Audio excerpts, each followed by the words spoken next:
Welcome to this session.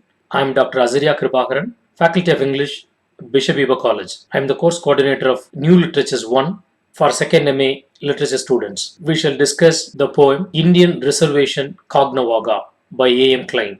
First, let me introduce the poet A.M. Klein. The poet A.M. Klein is a Jewish Canadian writer born in the Ukraine and taken to Montreal in 1910. His writings explore Jewish culture from a rich Canadian perspective.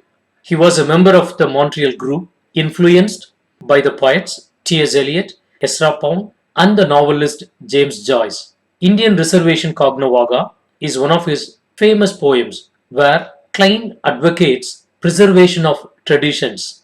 This poem depicts the corrosive impact of the Western culture on the Red Indians' traditional lifestyle. The whole poem is considered to be a lamentation on the extinction of the ancient Red Indian race. Those who alienate themselves from the traditions are dismissed by him as mere ghosts.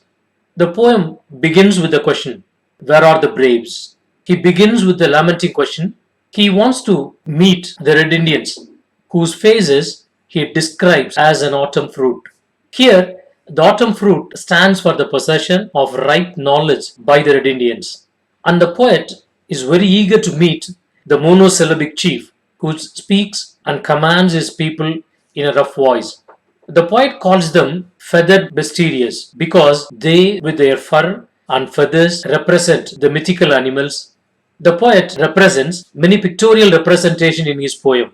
In the second stanza, there is a demarcation between the past and the present tradition. He remembers his childhood, especially his school days. He doesn't like to go to school, even the appearance of his classroom scares him. He wants to escape from the dust of his classroom chalk, the varnish smell, and join the Iroquois track. He wants to paddle to the shore and meet the chief who lived with his followers, whom he had seen only in the calendar. But then the child did not know that the Red Indians are extinct race and are to be seen only in pictures. The appearance of the Red Indians at present have changed because of the Western influence. There is a degradation in the Red Indian civilization with the impact of the commercial Western culture. They adopt French names now. They don't adorn themselves with paint or in bronze. Their status has gone now.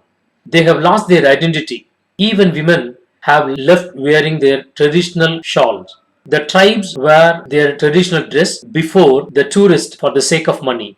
Their past glory is now being sold in order to get money. They are all Aboriginal people, hunters who lost their tradition, their identity, and now they started begging.